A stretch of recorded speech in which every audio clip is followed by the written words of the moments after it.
Close your eyes. I want you to imagine ice. Not a thin sheet of ice on a winter pond, not the ice in a glass of water, but ice that covers an entire continent, ice that is 2 miles thick, ice so heavy that it pushes the surface of the Earth downward like a thumb pressing into clay, ice that stretches from the Arctic Ocean to what is now New York City, from the Rocky Mountains to the Atlantic coast, a wall of frozen water so vast that if you could stand on top of it and look in any direction you would see nothing but white, a frozen desert that makes Antarctica look small. This is North America 20,000 years ago. This is the world during the last glacial maximum, the peak of the most recent ice age, when roughly 30% of the Earth's land surface was covered in glaciers, and the planet was colder than it had been in 100,000 years. The ice sheets had names, or rather, the scientists who study them gave them names. The Laurentide ice sheet covered most of Canada and the northern United States, stretching from the Atlantic to the Rocky Mountains, a single continuous mass of ice that contained enough frozen water to lower the sea level by nearly 200 feet. The Cordilleran ice sheet covered the mountains of western Canada and Alaska, a separate mass that merged with the Laurentide along the eastern slopes of the Rockies. Together, these two ice sheets locked up so much of the planet's water that the ocean shrank. Coastlines extended outward by miles, islands that are separated today were connected by dry land, and an entirely new landscape appeared in one of the most important places on Earth for understanding how human beings came to live in the Americas. That place is called Beringia, and it is the key to everything. Beringia is the name for the vast landmass that connected Asia and North America during the Ice Ages. A bridge of dry land stretching roughly 1,000 miles from north to south, between what is now Siberia and Alaska, exposed by the dropping sea level as the glaciers locked up the world's water. Beringia was not a narrow bridge. It was not a tightrope stretched between two continents. It was an enormous landscape, larger than the state of Texas, a rolling steppe of grass and shrub and tundra that was home to mammoths and steppe bison and horses and caribou and musk oxen and saber-toothed cats and short-faced bears, a rich ecosystem that supported large herds of grazing animals and the predators that hunted them. Let me linger here for a moment longer on the Siberian mammoth steppe, because this is where the story truly begins, and it deserves more of your attention before we cross the bridge. The mammoth steppe was the largest biome on Earth during the last ice age, stretching from Western Europe to the eastern edge of Beringia, a continuous grassland that covered millions of square miles and that supported the greatest concentration of large mammals since the Pleistocene megafauna of Africa.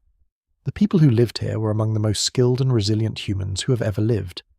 They hunted woolly mammoths, an animal that weighed 6 tons and that could kill a person with a single swing of its trunk or a single thrust of its tusks.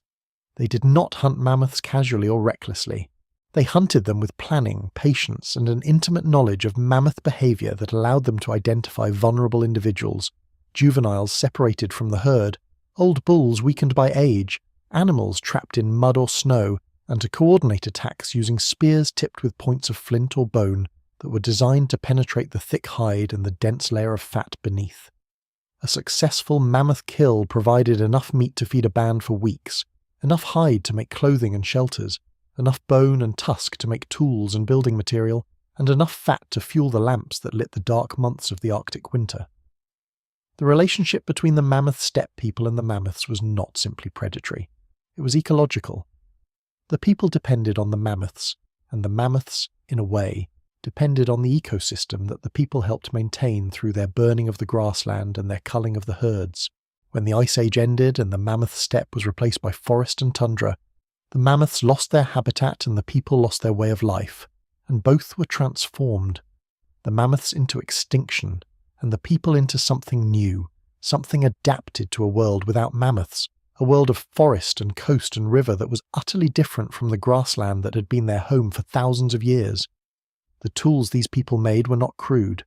The stone technology of the Upper Paleolithic people of Siberia is among the most sophisticated in the ancient world.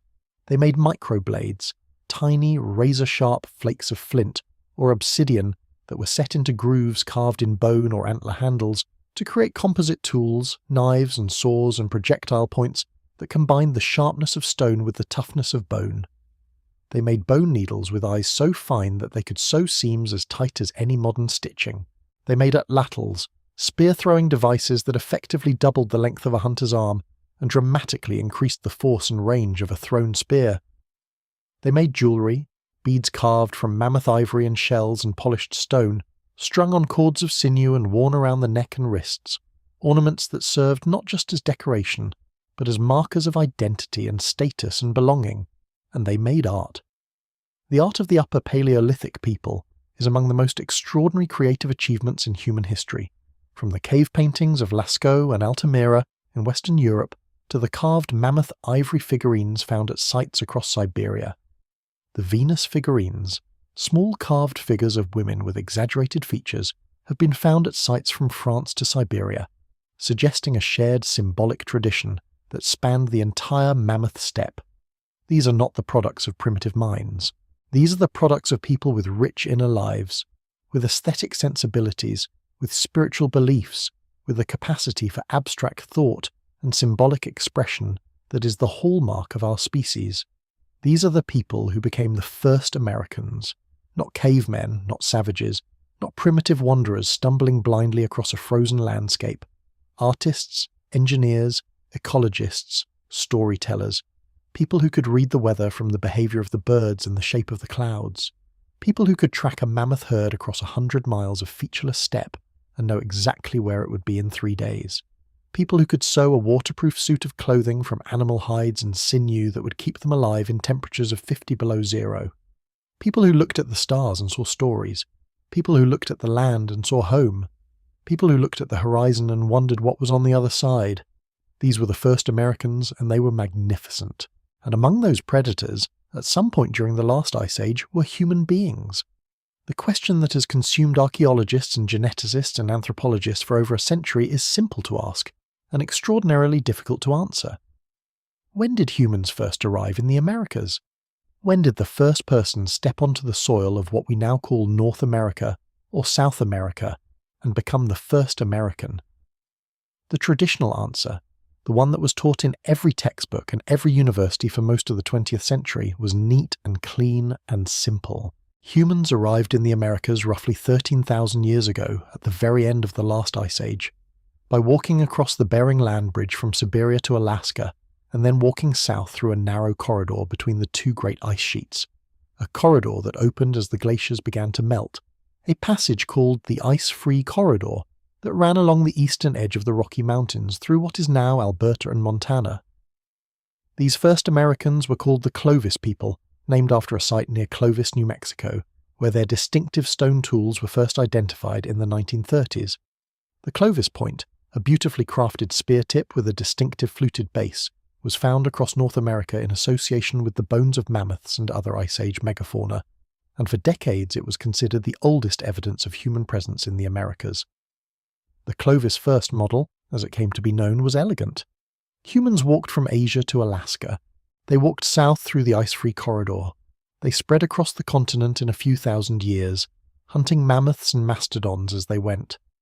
They reached the tip of South America within a millennium or two of arriving, and they left behind their beautiful fluted points as calling cards, the signature of the first Americans.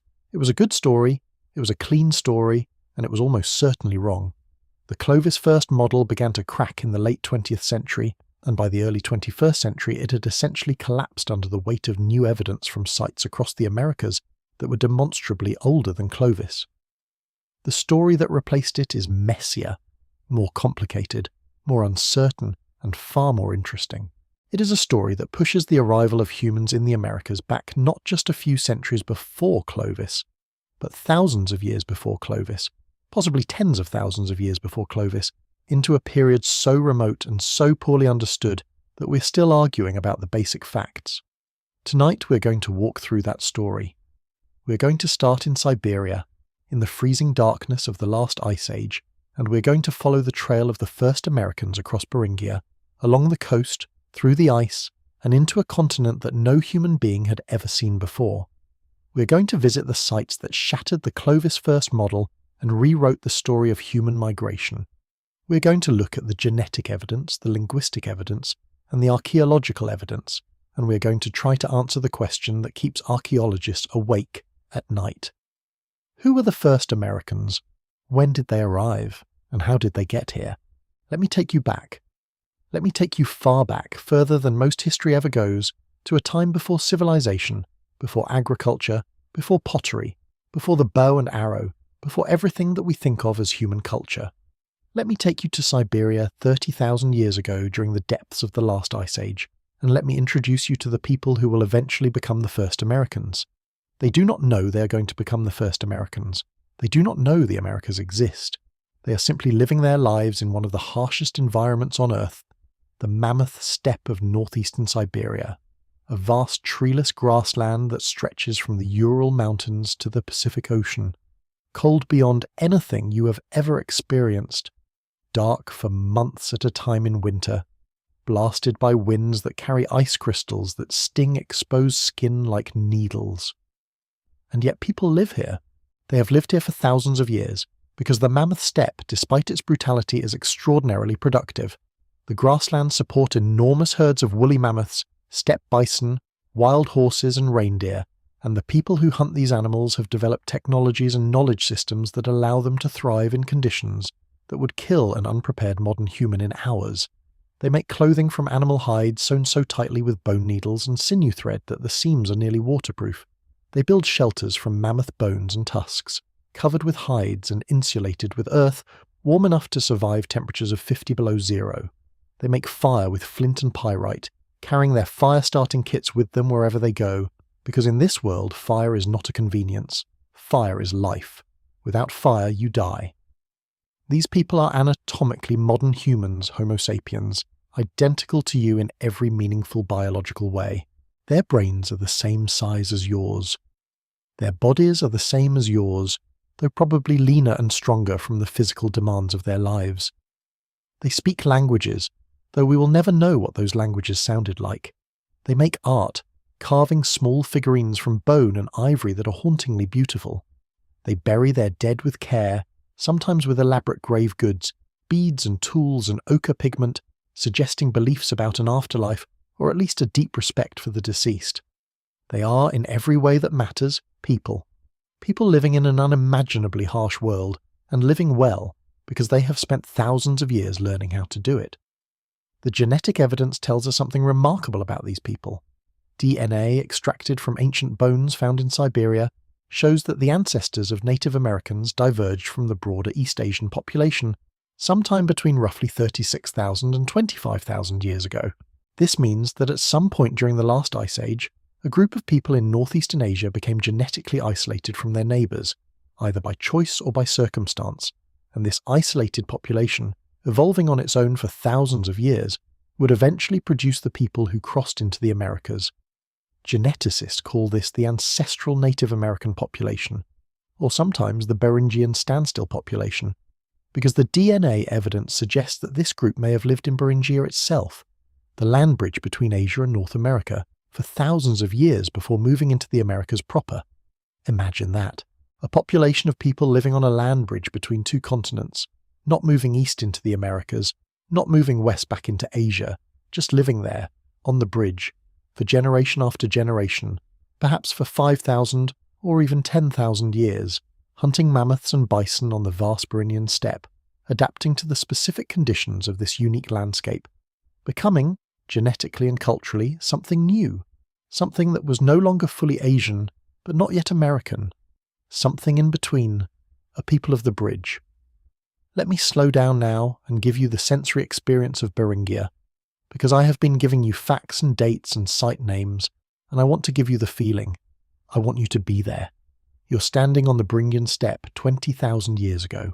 It is late summer, the brief bright season when the sun barely sets, when the sky stays light for 20 hours a day, and the tundra bursts into a riot of tiny wildflowers, purple saxifrage and yellow Arctic poppies and white mountain avens, all blooming at once in a desperate rush to reproduce before the cold returns.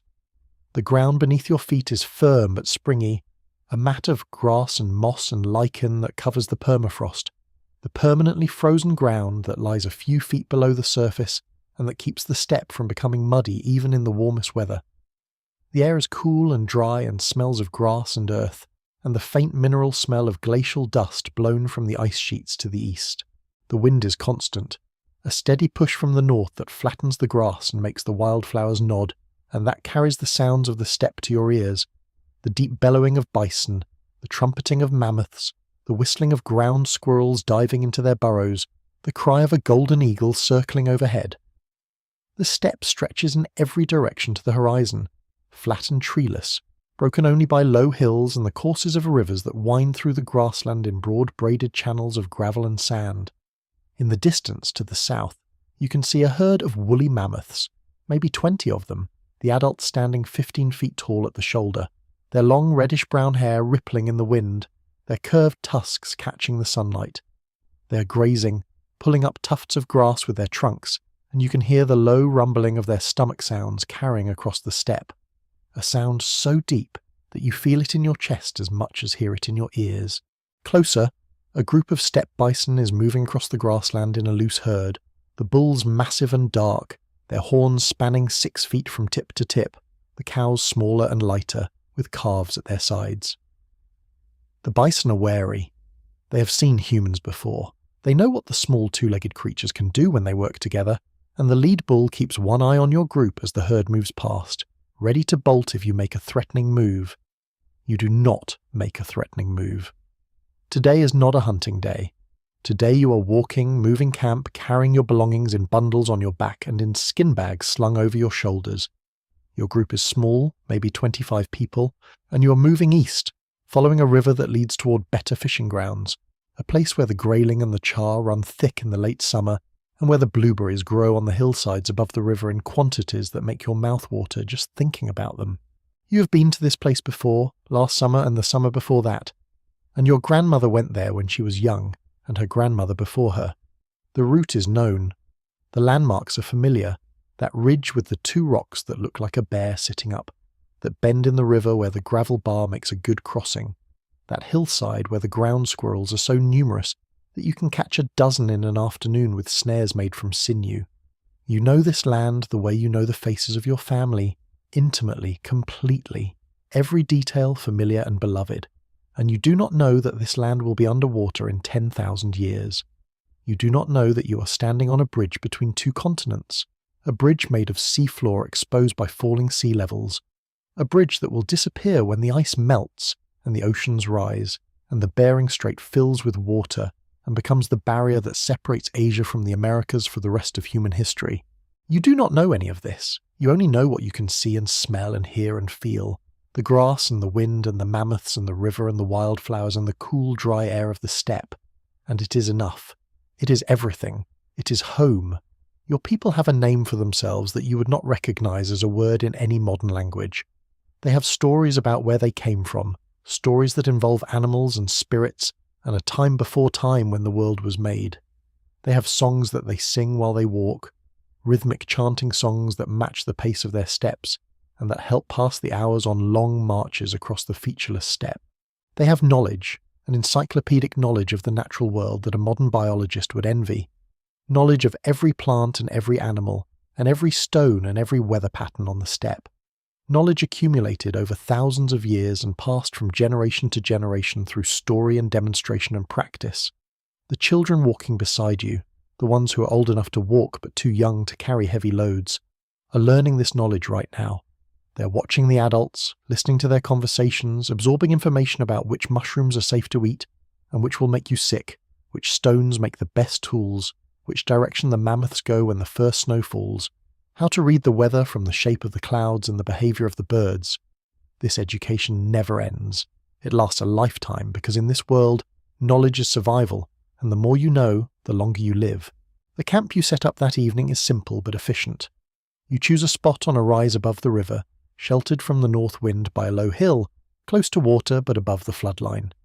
The men drive wooden stakes into the ground and stretch hides over them, creating low tent-like shelters that are open on the leeward side, and that trap the warmth of a fire built at the entrance.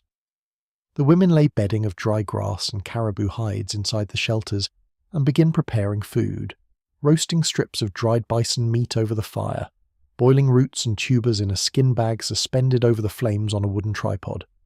Someone has found a cluster of bird eggs along the riverbank and brings them back to camp, and the eggs are roasted in the coals and eaten hot, a delicacy, and the children fight over the last one, and the adults laugh, and the fire crackles, and the smoke rises straight up into the pale, endless sky of the Arctic summer.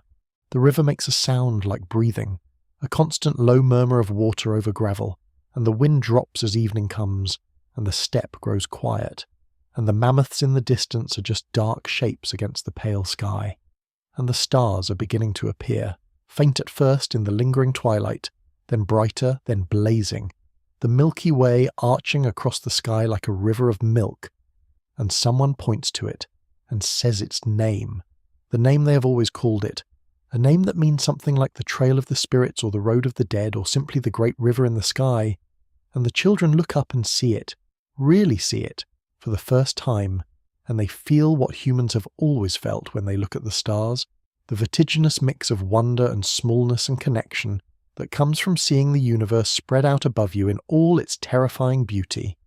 And they file this feeling away in the place where the most important things are kept, the place where the knowledge of the steppe and the knowledge of the sky, and the knowledge of what it means to be alive meet and merge and become something that will endure, in memory and in story, long after the steppe is underwater and the mammoths are gone and the bridge has vanished beneath the waves. There is one more thing I want to tell you about the Beringian standstill, because it connects to something larger, something about the nature of patience and the nature of time and the nature of waiting for a door to open. The genetic evidence suggests that the ancestors of Native Americans lived in Beringia for somewhere between 5,000 and 10,000 years. 5,000 to 10,000 years. That is not a rest stop, that is not a delay, that is a civilization. People lived and died on Beringia for more generations than separate us from the builders of the Great Pyramid. They were born there, grew up there, fell in love there, had children there, grew old there, and died there. Generation after generation, and at no point during those thousands of years did any of them know that they were waiting, that they were in between, that they were on a bridge going somewhere. They were not going anywhere. They were home. The Beringian standstill is a reminder that history does not always have a destination.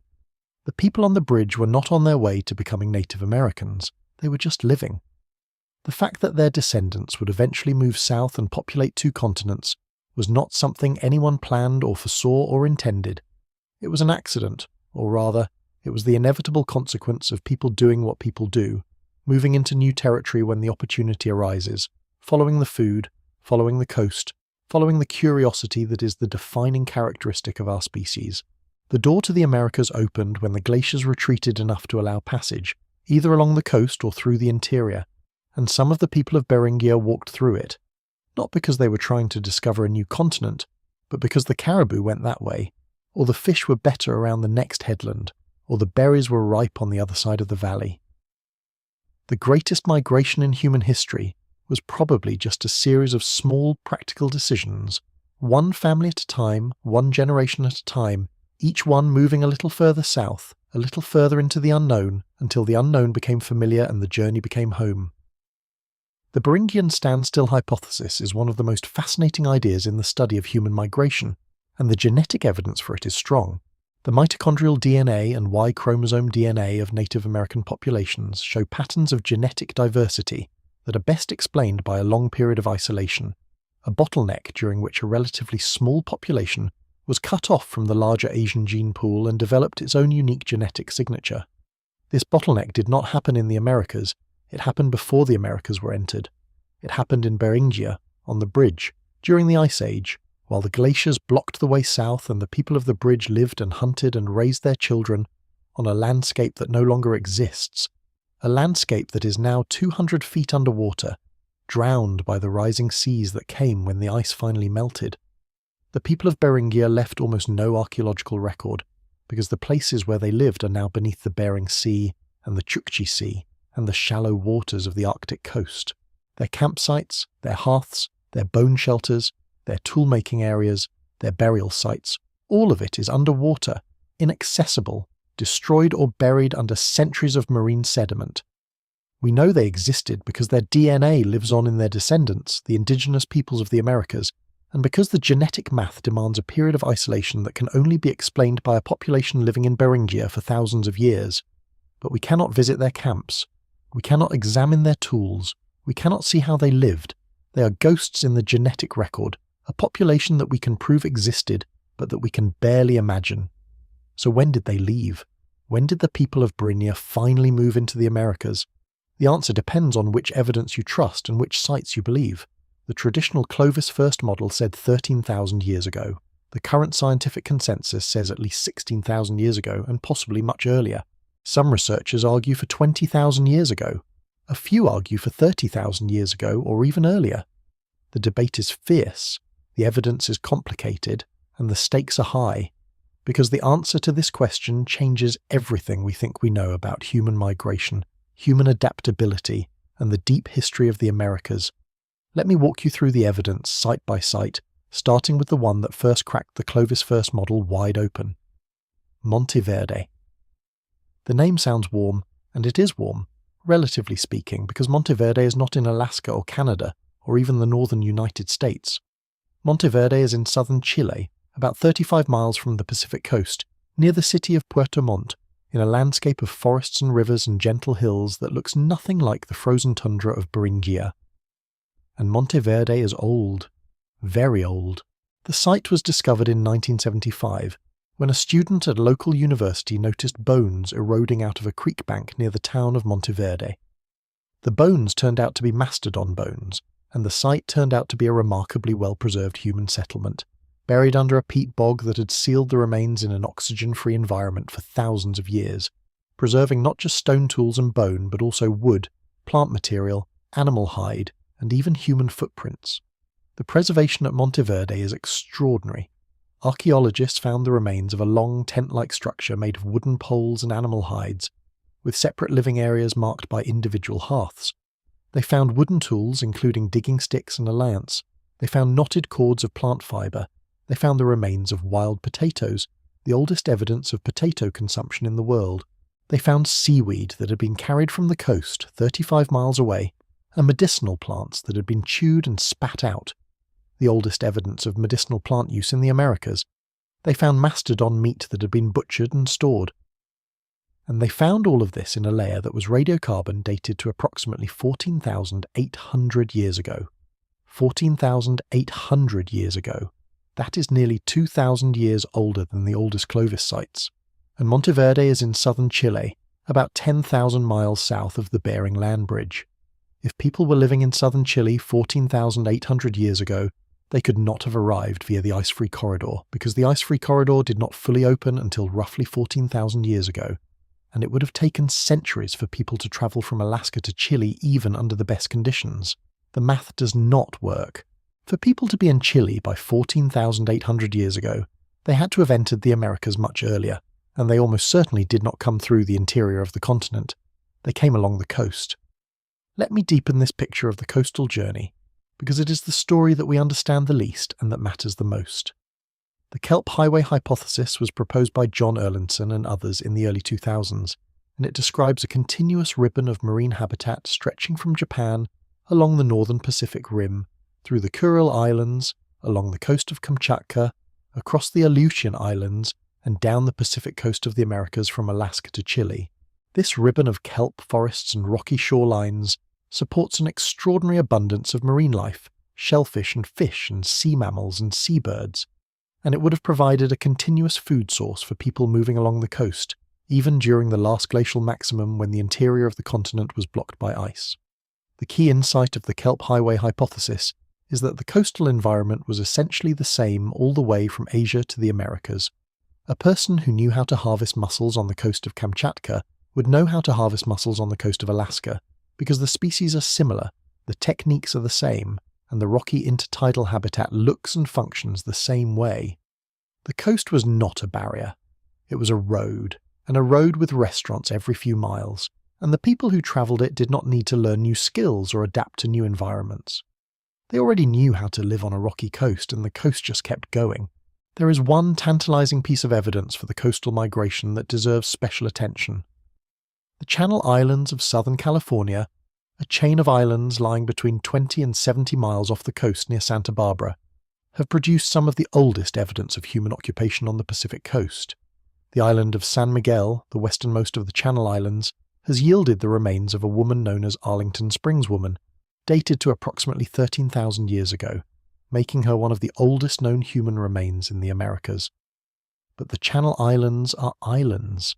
They are separated from the mainland by a stretch of open ocean that was narrower during the Ice Age, when sea levels were lower, but that was never dry land.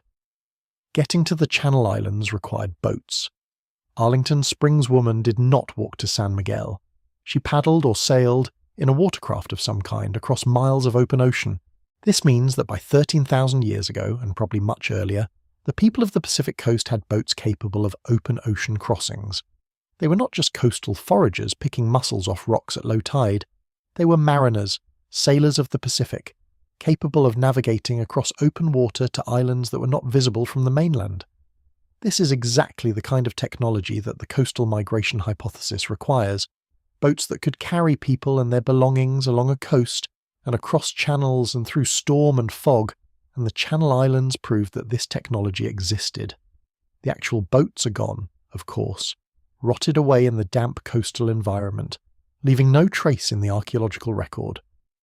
But Arlington Springs woman is the proof that they existed, because she could not have gotten to San Miguel any other way.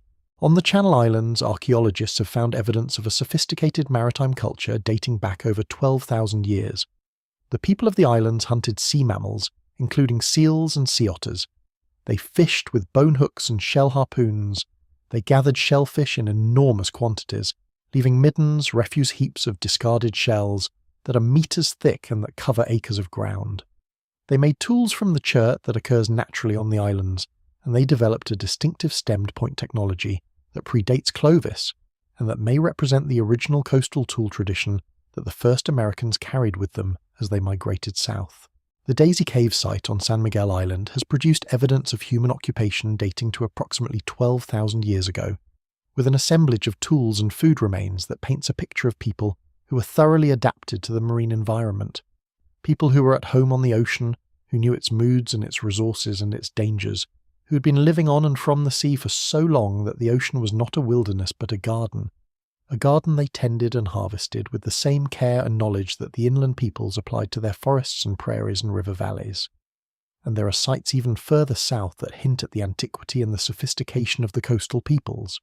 The Huacaprita site on the coast of Peru has produced evidence of human occupation dating back over 15,000 years, with evidence of sophisticated textile technology, fishing nets, and woven fabrics that is among the oldest in the Americas.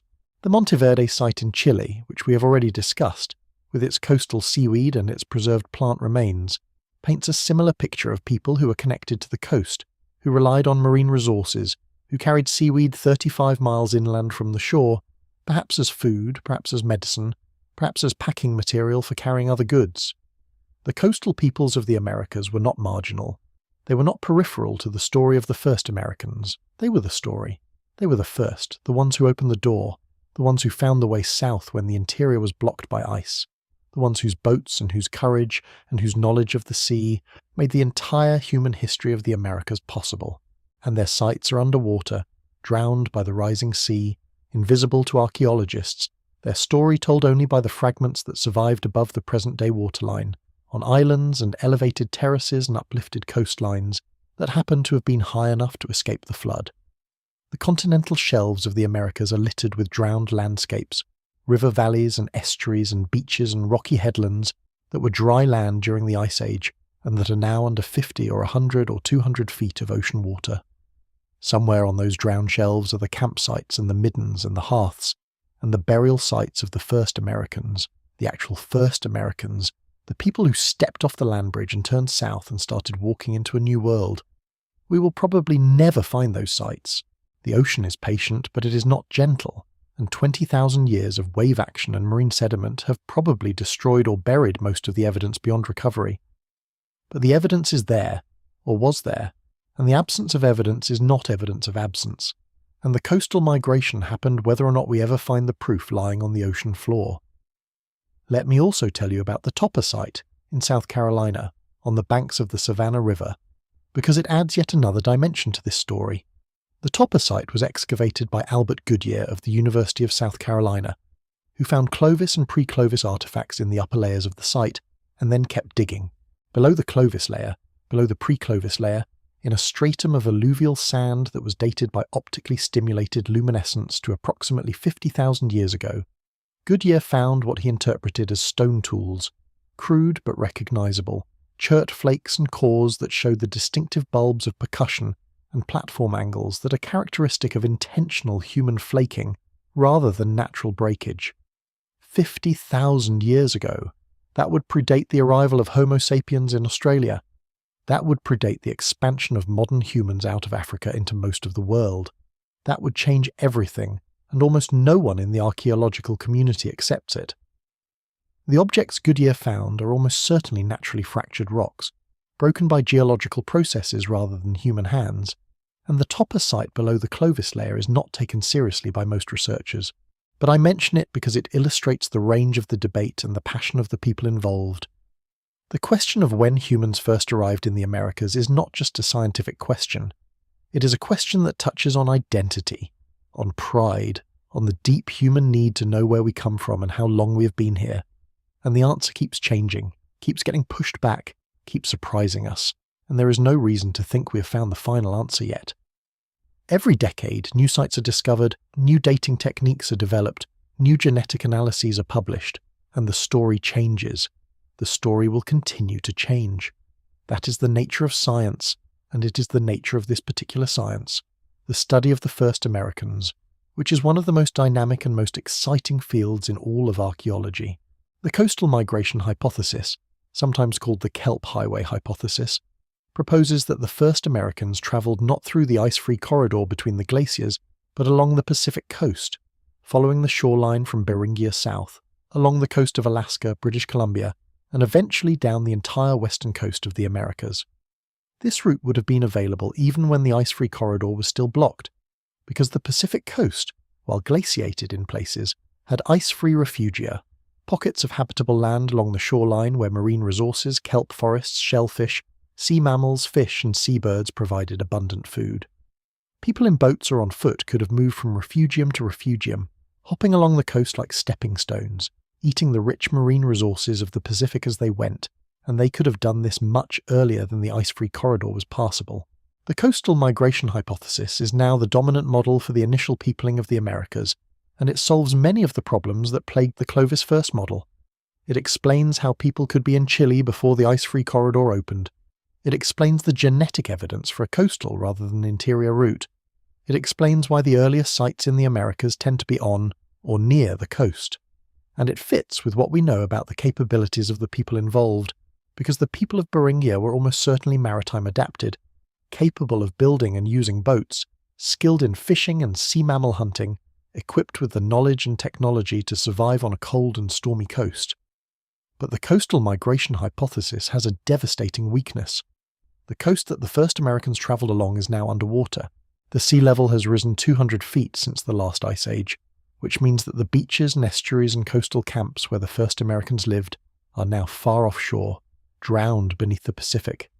The evidence of the coastal migration is literally at the bottom of the ocean, inaccessible to archaeologists, invisible to anyone who's not equipped to do deep water marine archaeology in some of the most treacherous waters on Earth.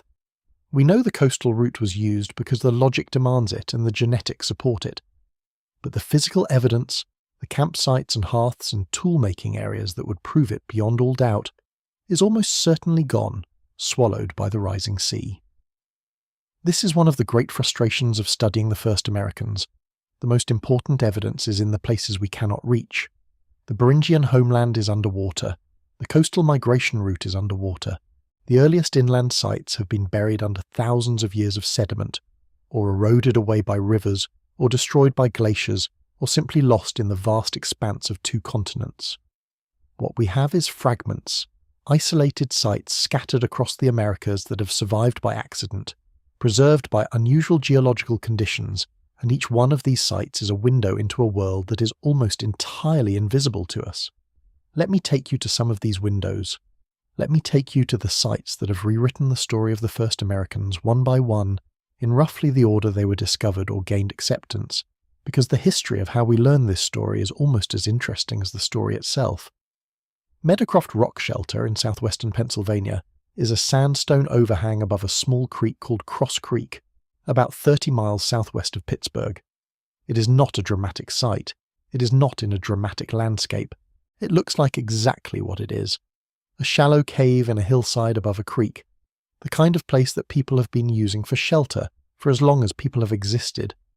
But Meadowcroft is important because it was excavated beginning in 1973 by an archaeologist named James Adovasio, and what he found beneath the layers of soil and ash and debris in the rock shelter floor was evidence of human occupation that stretched back thousands of years before Clovis. The lowest levels of Meadowcroft contained stone tools and the remains of cooking fires that were radiocarbon dated to approximately 16,000 years ago, and possibly as early as 19,000 years ago. When Adovasio published these dates in the late 1970s and 1980s, the reaction from the archaeological community was fierce. The Clovis first model was the dominant paradigm, and challenging it was not just a scientific argument, but a professional risk. Adovasio was questioned, criticised, and in some cases attacked for his claims. His radiocarbon dates were challenged on the grounds that they might have been contaminated by old carbon from coal deposits in the area. His stratigraphy was questioned, his interpretations were doubted. But Adovasio defended his work meticulously, and over the decades, as more pre-Clovis sites were discovered and confirmed, Meadowcroft's dates began to look less outrageous and more prophetic. Today, Meadowcroft is widely accepted as one of the oldest reliably dated human occupation sites in the Americas, and Adovasio is recognised as a pioneer who was vindicated by the evidence. And while Meadowcroft was fighting for recognition, while Adovasio was defending his dates against an establishment that did not want to hear them, another site on the other side of the world was about to enter the story. Let me take you to Buttermilk Creek in central Texas, because it adds a crucial piece to the puzzle. The Deborah L. Friedkin site, located on Buttermilk Creek about 250 miles south of Dallas, was excavated by Michael Waters of Texas A and M University beginning in 1998. What Waters found was a stratigraphic sequence that read like a history book, layer upon layer of human occupation going back over 15,000 years. The Clovis layer was there, clear and well-defined, full of the classic fluted points and associated tools. But beneath the Clovis layer, separated by a sterile zone of sediment, was an older layer that Waters called the Buttermilk Creek Complex, containing over 15,000 artifacts, stone tools that were emphatically not Clovis.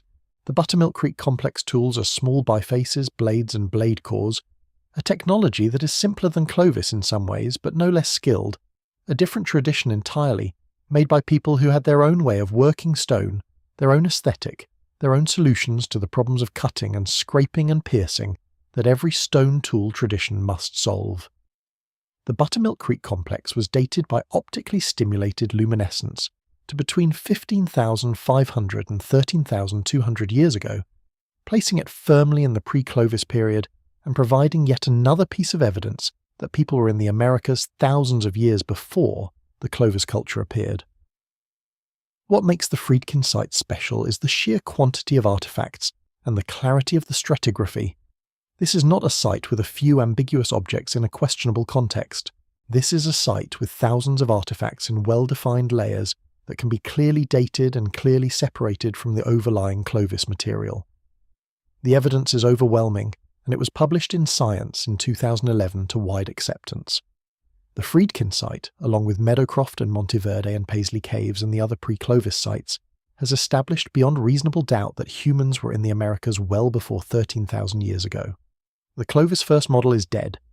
The question is no longer whether people were here before Clovis, but how long before Clovis, and the answer keeps getting pushed back year after year, discovery after discovery, deeper and deeper into the Ice Age, toward a first arrival that may be so ancient that we will never find the definitive evidence for it, because it is buried under the ocean, or the ice, or the sediment of 20,000 years of geological change.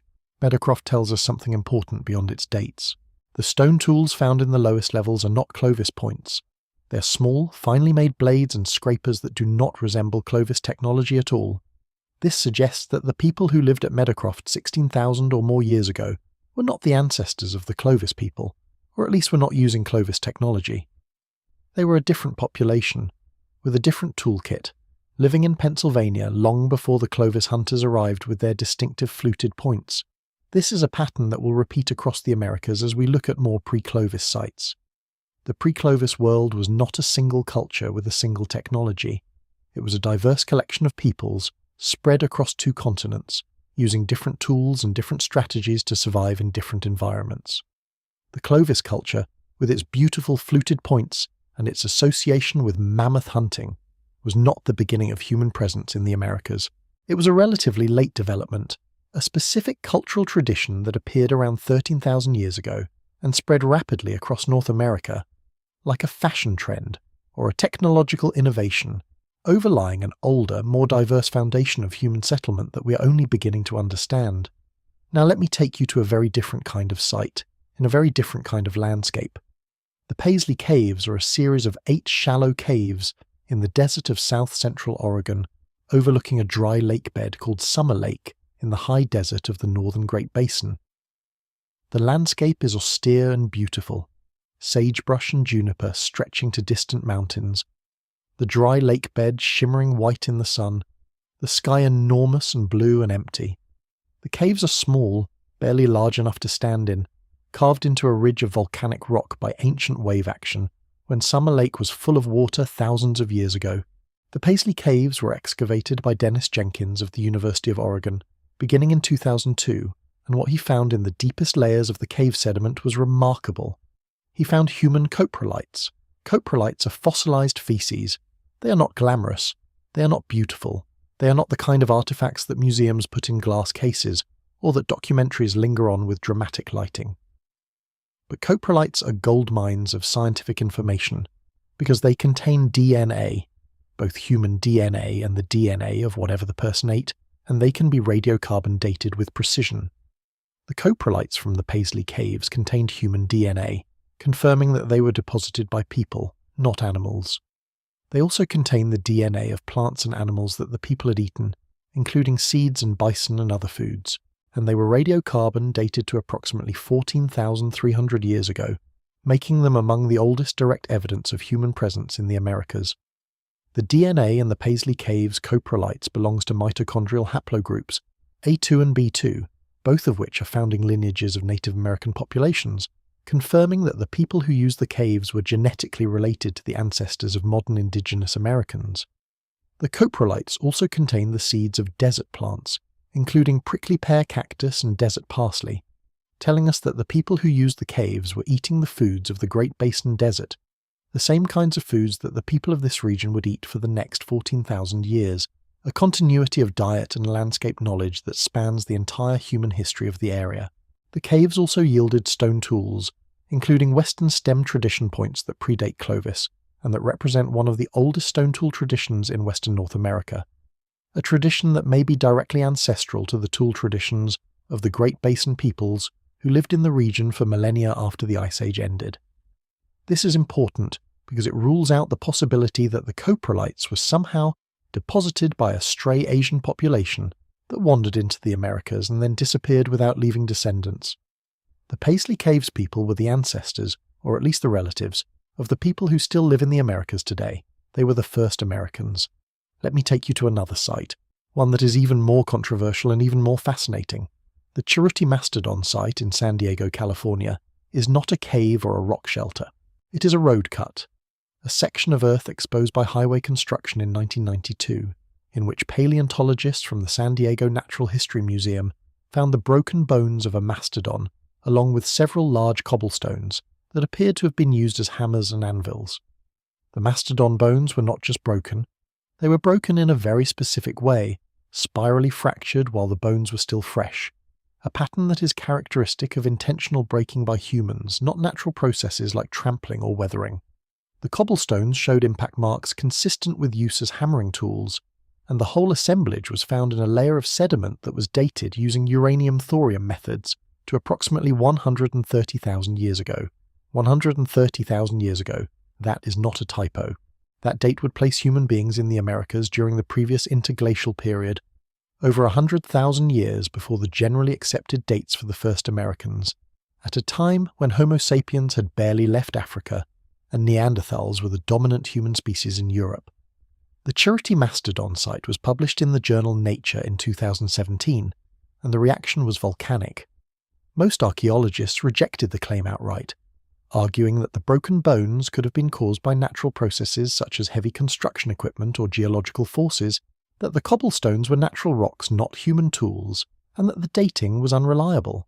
A smaller number of researchers defended the site, arguing that the pattern of bone breakage and the association with cobblestones was genuinely indicative of human activity, and that the dating was sound. The debate continues, and the Suruti mastodon site remains one of the most controversial claims in the study of human migration. I mention it not because I think it is necessarily correct, but because it illustrates the range of the debate and the willingness of some researchers to consider very early dates for the human presence in the Americas. If the Cherokee site is genuine, then everything we think we know about human migration is wrong, not just the Clovis First model, but the entire framework of when and how humans spread across the globe. If it is not genuine, it is still a fascinating example of how difficult it is to distinguish human activity from natural processes in the deep archaeological record. The truth is probably somewhere in the messy middle, as it usually is in science. The evidence strongly supports human presence in the Americas by at least 16,000 years ago, and probably earlier. The evidence tentatively supports dates of 20,000 years ago, or perhaps even earlier for some sites. And the evidence for dates much older than that, like the Suruti site, remains extraordinary claims that require extraordinary evidence, and the evidence so far has not convinced most of the scientific community. But the field is moving fast and new discoveries are being made every year, and the story of the first Americans is being rewritten in real time as you listen to this, as you lie in the dark and let the centuries unspool behind your eyes. And while the genetic evidence is telling us about the deep ancestry of the first Americans, there is another kind of evidence that adds a different dimension to the story, and that is the evidence of language. The Americas are home to an astonishing diversity of languages, more linguistic diversity per square mile than any other comparable area on Earth. Before European contact, the indigenous peoples of the Americas spoke somewhere between 1,000 and 2,000 distinct languages, belonging to dozens of language families that show no detectable relationship to each other or to any language family in Asia. This extraordinary linguistic diversity has baffled linguists for over a century, and it has implications for the story of the first Americans that are both fascinating and frustrating. The basic principle of historical linguistics is that related languages diverge over time. Two communities that speak the same language will, if they are separated and lose contact with each other, gradually develop different vocabularies, different pronunciations, different grammars, until after a few thousand years they are speaking languages that are mutually unintelligible. The more time that passes, the more different the languages become, until eventually the relationship between them is undetectable. In the Old World, linguists have identified several large language families, whose member languages share enough common features to demonstrate a common origin.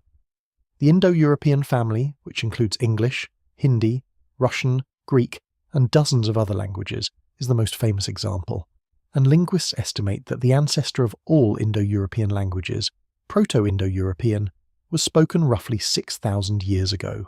Beyond about 8 or 10,000 years, the methods of historical linguistics break down.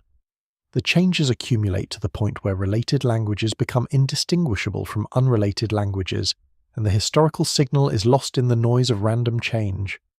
This time limit is crucial for understanding the linguistic diversity of the Americas. If the first Americans arrived more than 10,000 years ago, and we now know they arrived at least 23,000 years ago, then there has been more than enough time for any original linguistic unity to be completely erased by the processes of language change. Even if the first Americans all spoke a single language when they arrived, 23,000 years of divergence would have produced hundreds or thousands of languages that show no detectable relationship to each other, which is exactly what we observe.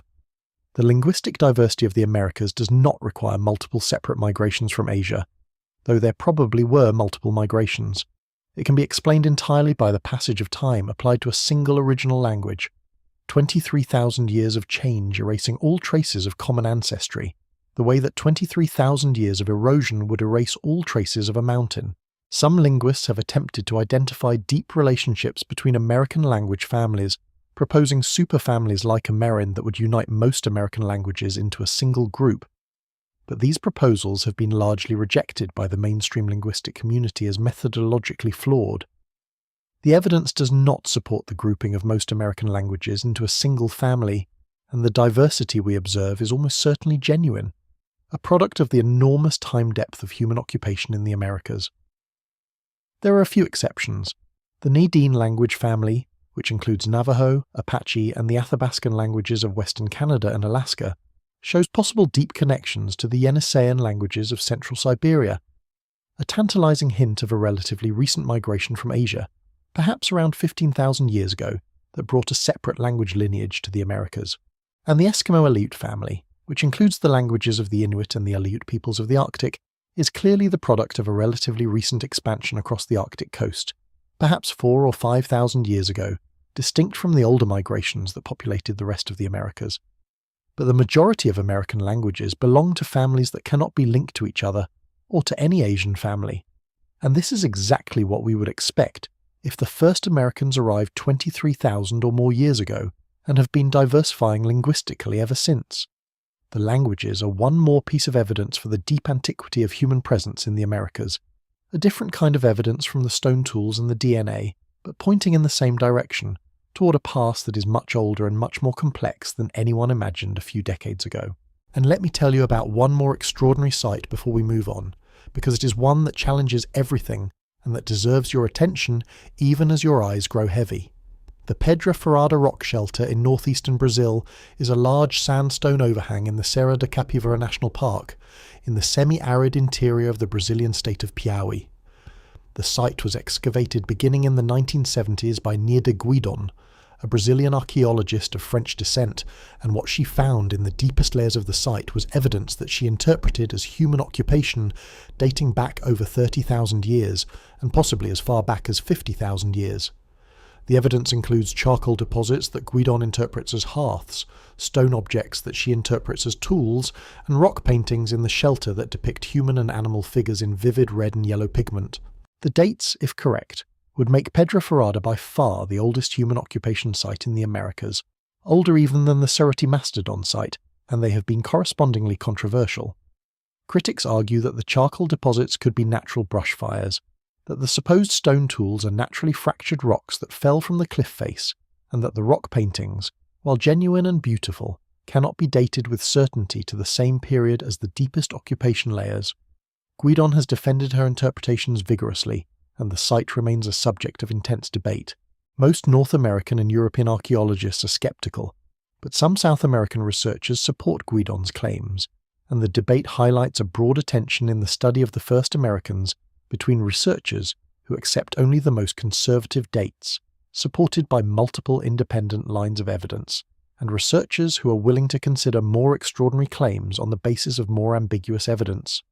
The truth about the first Americans is almost certainly more complex than any single narrative can capture. People probably came at different times, by different routes, in different numbers. Some came along the coast, some came through the interior, when the ice-free corridor finally opened. Some may have come by routes we have not yet imagined.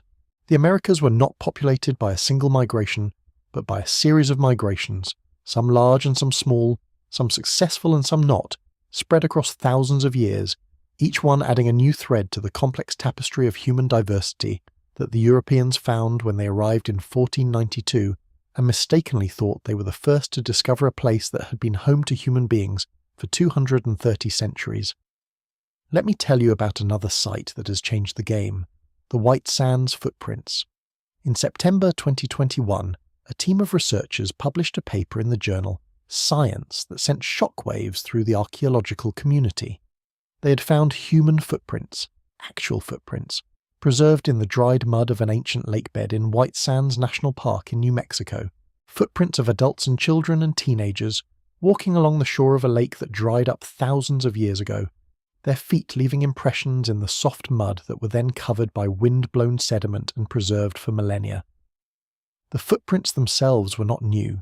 They had been known for years, and the park is full of ancient trackways left by mammoths, ground sloths, dire wolves, and other Ice Age animals. What was new was the dating. Seeds from an aquatic plant called Rupia serosa, found within the layers of sediment that contain the footprints, were radiocarbon dated to between 23,000 and 21,000 years ago.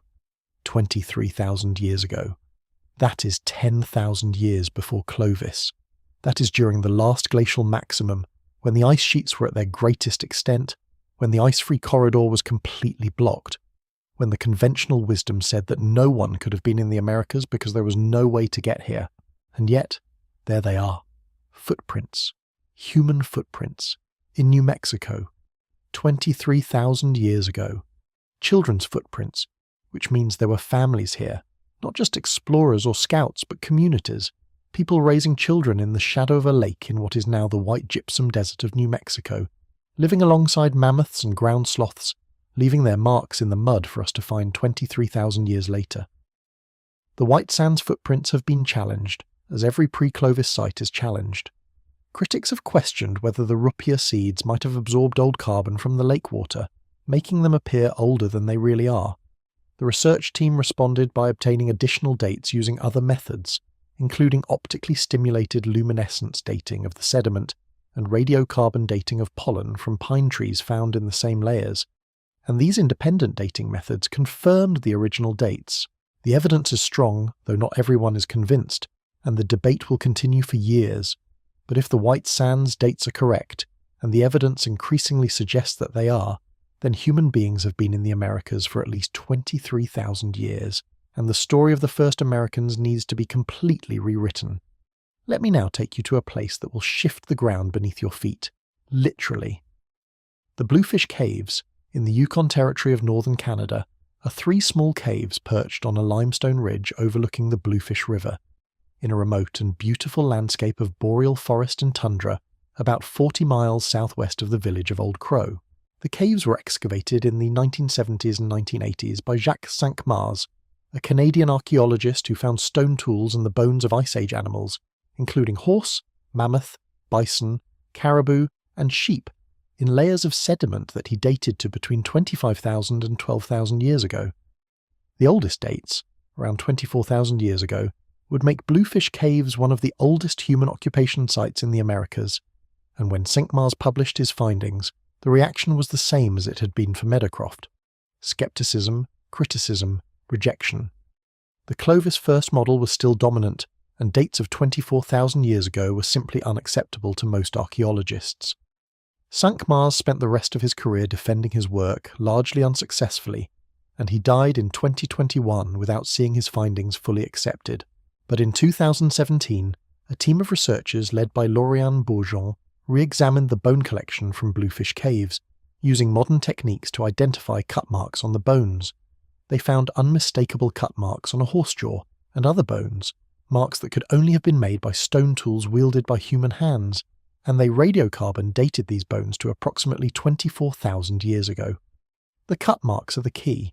A bone that is broken might have been broken by natural processes, but a bone with cut marks made by a stone blade cannot be explained by any natural process.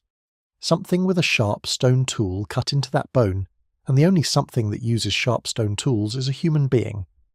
The Bluefish Caves are now increasingly accepted as evidence that humans were present in eastern Beringia, the Alaska-Yukon region, by at least 24,000 years ago, which aligns beautifully with the Beringian standstill hypothesis. The people of the bridge were there, living in the caves above the Bluefish River, hunting horses and bison and mammoths on the Beringian steppe, waiting out the Ice Age, waiting for the glaciers to retreat and the way south to open. They did not know they were waiting. They were just living. But they were there, and their cut marks on horse bone prove it. Now I want to paint a picture for you. I want you to close your eyes, if they are not already closed, and I want you to imagine what it was like to be one of the first Americans. Not the people who would eventually become the first Americans, not the Beringian standstill population waiting on the bridge, but the actual first people to walk south from Beringia into the Americas proper, the first human beings to see a landscape that no human had ever seen before. We do not know exactly when this happened. It might have been 25,000 years ago. It might have been 20,000 years ago. It might have been at different times for different groups, some coming early and some coming late, some along the coast and some through the interior. But at some point, someone was first. Someone walked or paddled around a bend and saw a shoreline or a valley or a mountain range that no human eyes had ever seen. Try to imagine that moment. You're standing on a rocky coast. The ocean is on your left, grey and cold and enormous, waves breaking on dark rocks, sea otters floating in the kelp beds offshore, seals hauling out on the rocks below. On your right, the land rises steeply, mountains covered in ice and snow, glaciers carving into the sea with a sound like thunder. Ahead of you, the coastline curves into the distance, disappearing into fog, and you do not know what is around that curve. Nobody knows. No human being has ever been around that curve. Every step you take from this point forward is a step into the genuinely unknown, a step into a world that is as unexplored and as alien as the surface of another planet. And you are not alone. You are with your family, your band, a group of maybe 20 or 30 people, men and women and children and elders, carrying everything you own in skin bags and woven baskets, travelling in boats made of animal hide stretched over wooden or bone frames, boats that are light enough to be carried over headlands and sturdy enough to survive the open ocean. You have been travelling for days or weeks or months, following the coast south from the Beringian steppe, stopping at every promising cove and estuary to camp and fish and gather shellfish and rest before moving on. The coast provides everything you need. The kelp forests that line the shore are some of the most productive ecosystems on Earth, supporting dense populations of fish and shellfish and sea mammals. You eat mussels and clams and sea urchins, you hunt seals and sea otters, you catch fish in weirs and traps and with bone hooks. You gather seaweed, which is rich in nutrients and can be dried and stored for lean times. The coast is a highway and a pantry and a home, and you follow it south, day after day, generation after generation, not because you're looking for anything in particular, but because the coast keeps going and the food keeps coming, and there is always something around the next bend. A better cove, a richer estuary, a warmer valley, a place that feels right, a place that says stay.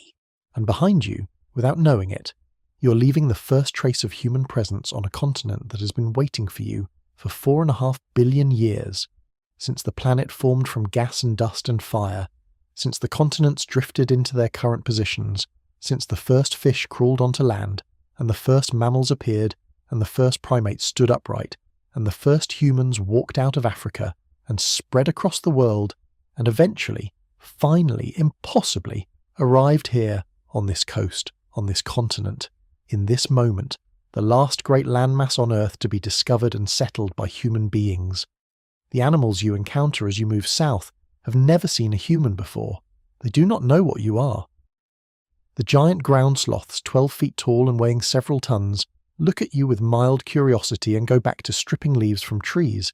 The mastodons, covered in coarse reddish-brown hair, stand in the shallows of a river, spraying water over their backs, and they do not run when you approach, because nothing in their evolutionary history has taught them to fear a creature that walks on 2 legs.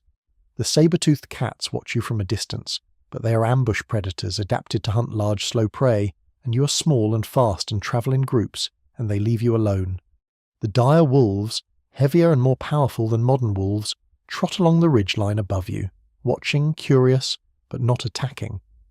This is a world without fear of humans, because humans have never been here before.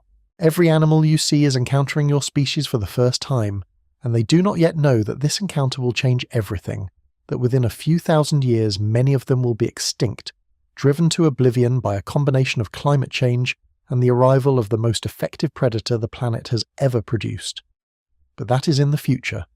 Right now, in this moment, you are simply a small group of people on a vast and empty coast, surrounded by animals that do not fear you, walking into a world that is entirely new, entirely unknown, entirely yours.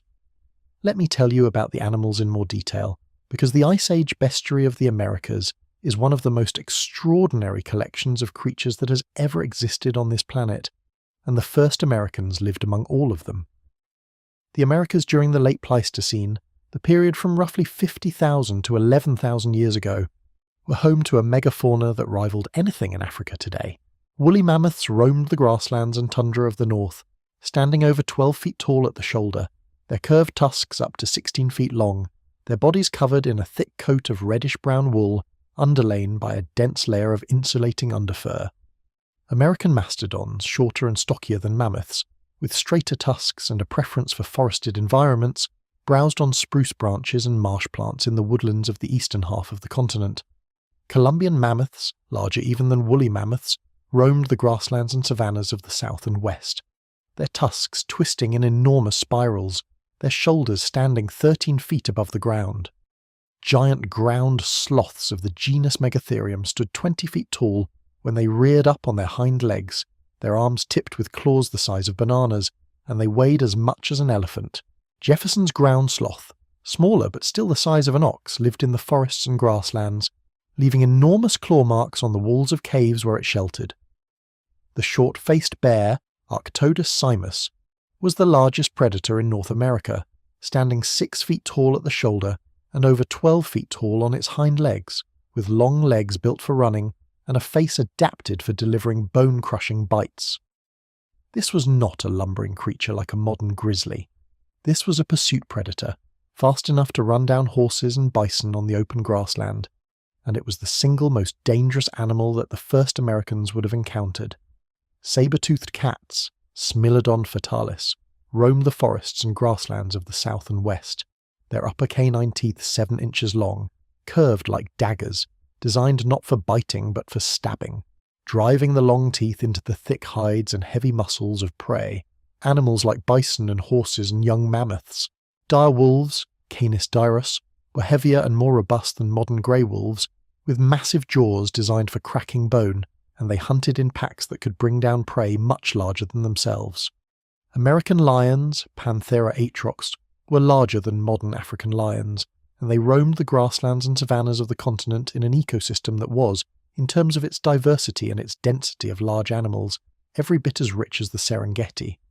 And there were more: American cheetahs, tapirs, peccaries the size of wild boars, giant beavers the size of bears weighing over 200 pounds, with teeth the size of bananas, giant armadillos, glyptodonts, enormous armoured creatures related to armadillos the size of a Volkswagen Beetle, covered in a bony shell that made them look like biological tanks, horses. Horses had evolved in North America over millions of years, and had spread to Asia via Beringia, but they were still present in the Americas when the first humans arrived. Small, sturdy horses adapted to the grasslands and the cold. Camels. Camels, like horses, had evolved in North America and spread to Asia and Africa, but they too were still present in the Americas, long-legged and fleet, adapted to the arid grasslands of the West. The first Americans walked into a world that was richer in large animal life than any place on Earth today, a world where every valley and every grassland and every forest was home to creatures that were larger and more numerous and more varied than anything in the modern world, and within a few thousand years of human arrival, most of them were gone. The megafaunal extinction of the late Pleistocene is one of the most dramatic events in the biological history of the Americas.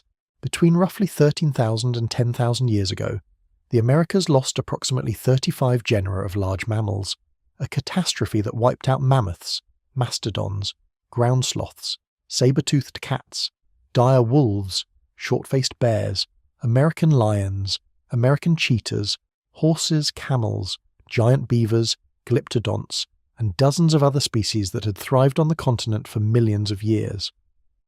The cause of the extinction is debated, and the debate is one of the longest-running and most contentious in all of paleoecology. The two main hypotheses are overkill and climate change, and the truth is almost certainly a combination of both.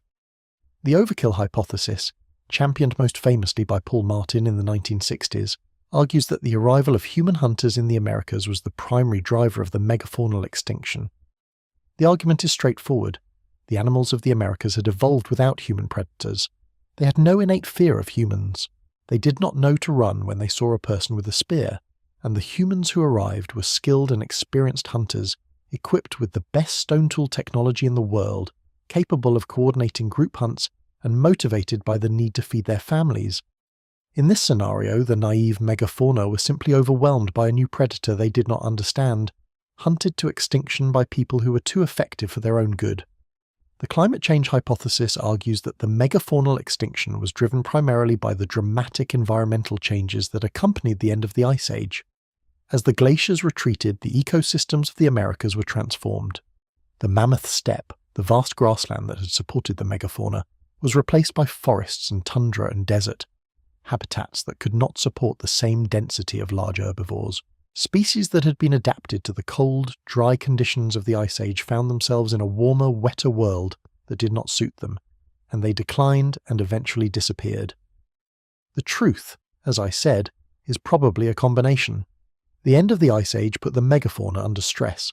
shrinking their habitats and reducing their populations, and the arrival of human hunters delivered the final blow, picking off the weakened survivors of a world that was already changing faster than they could adapt.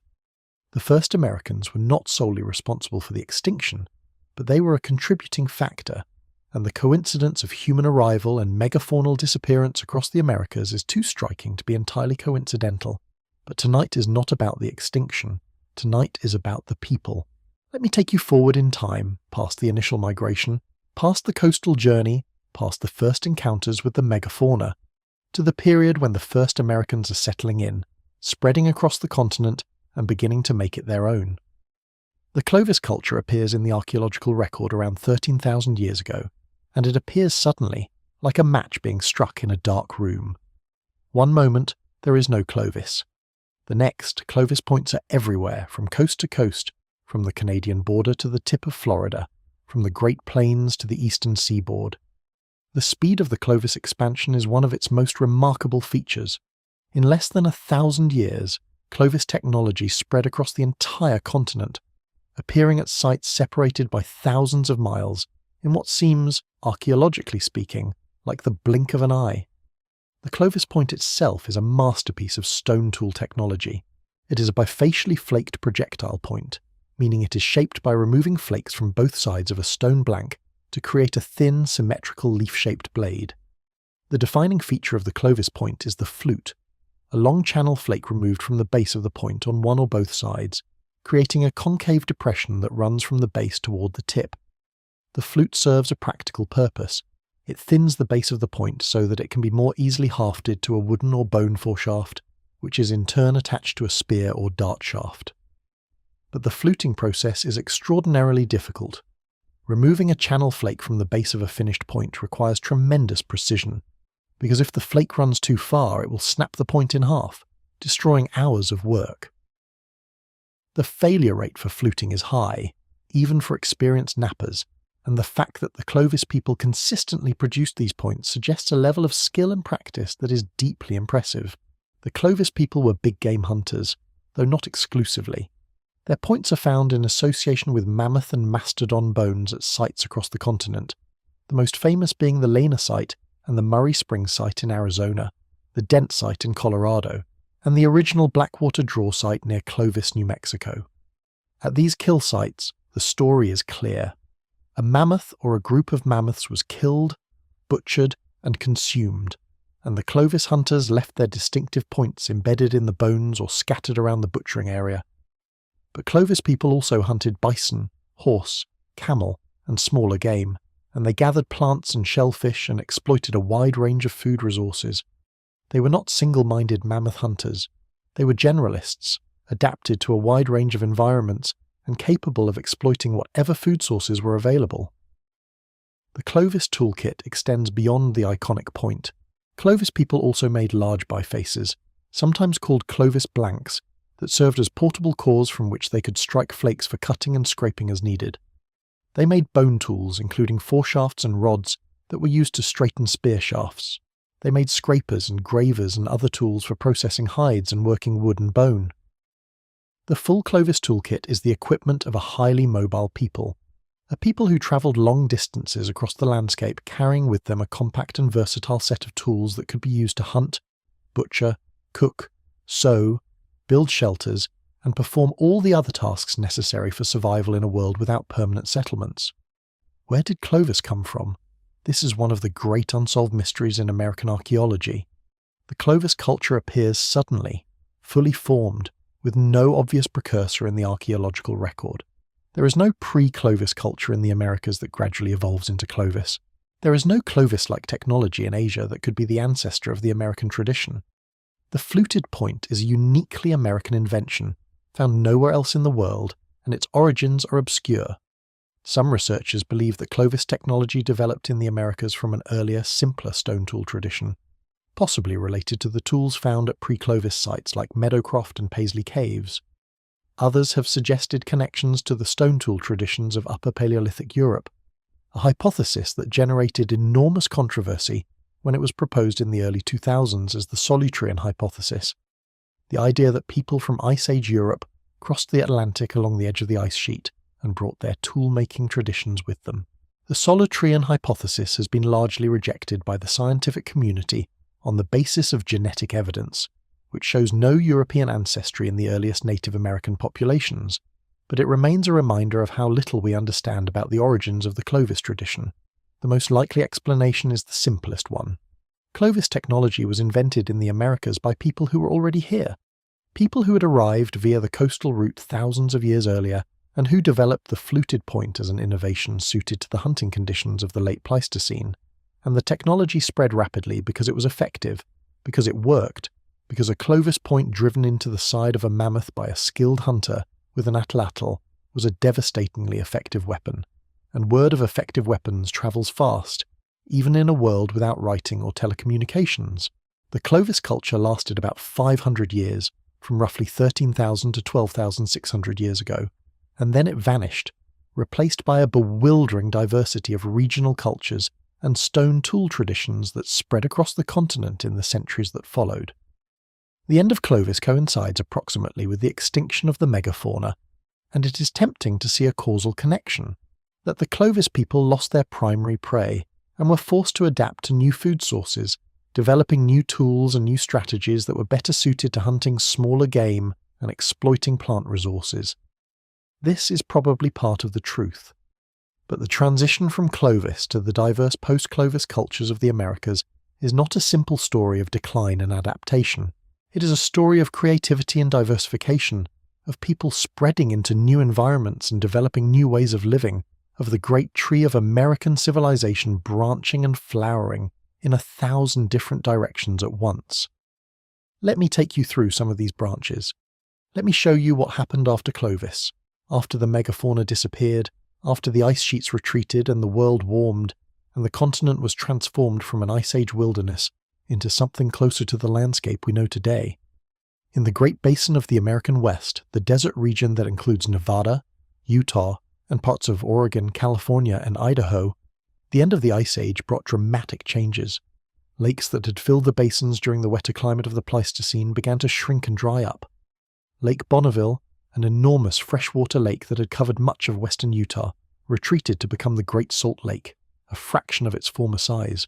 Lake La Hontan, which had covered much of northern Nevada, broke into smaller remnants, Pyramid Lake and Walker Lake, and a scattering of smaller bodies that would eventually dry up entirely, leaving playas, flat white expanses of salt and alkali that shimmer in the desert heat. The people who lived in the Great Basin adapted. They developed a way of life that was extraordinarily well suited to the desert, a pattern of seasonal movement that took advantage of the different food resources available at different altitudes and in different seasons. In the spring, they gathered roots and greens in the valleys. In the summer, they moved to higher elevations to harvest seeds and hunt deer and bighorn sheep. In the fall, they gathered pine nuts, the seeds of the pinyon pine, which grow at middle elevations throughout the Great Basin, and which are one of the most nutritious wild foods in North America, rich in fat and protein and calories, easy to harvest in large quantities and easy to store for the lean winter months. In winter, they moved to sheltered valleys and lived off their stored food, supplemented by whatever small game they could catch, rabbits and hares, and the occasional pronghorn. This pattern of seasonal movement, this annual round as anthropologists call it, was not aimless wandering. It was a precisely timed migration through a landscape that the people knew intimately, a landscape whose resources they understood in detail, a landscape that they had been managing and tending for thousands of years through controlled burning and selective harvesting, and other techniques that enhanced the productivity of the wild plants and animals they depended on. The people of the Great Basin were not poor, not in any meaningful sense. They lived well on the resources of the desert, and they did it for over 10,000 years, longer than any civilization in the Old World, a continuous tradition of desert living that stretched from the end of the Ice Age to the arrival of European colonists. In the Pacific Northwest, a different kind of adaptation was taking place. The people of the coast were developing one of the most complex and prosperous societies in pre-agricultural North America, based on the extraordinary abundance of salmon. The rivers of the Pacific Northwest, the Columbia and the Fraser, and the Sacramento, and dozens of smaller rivers, are home to annual runs of Pacific salmon, Chinook, and sockeye and coho and pink and chum that return from the ocean in numbers that are almost impossible to believe.